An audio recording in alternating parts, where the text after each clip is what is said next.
Good morning সবাইকে। এখন বাজে ওই সকাল 11:15 মতো।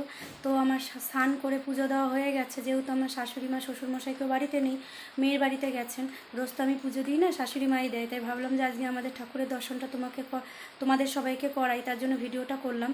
আর আমি বাড়িতে চলে এসেছি, বাবার বাড়ি থেকে শ্বশুরবাড়ি চলে এসেছি মঙ্গলবারে। আজকে তো শুক্রবার, আমি এই কয়দিন ভিডিও করিনি। আর আমার সকালে স্নান দান আশি বাসি কাজ সারা, ডাল ভাত আলু সেদ্ধ, তারপরে তোমার আলু ভাজা এসব হয়ে গেছে। তো এরপরে ডিমের ঝোল করব, আবার মেয়েকেও খাইয়ে দাইয়ে ঘুম পাড়িয়ে দিয়ে এইসব কাজগুলো করলাম। তো চলো আমাদের ঠাকুরের দর্শনটা দেখে নাও, মানে ঠাকুরের দর্শনটা করে নাও।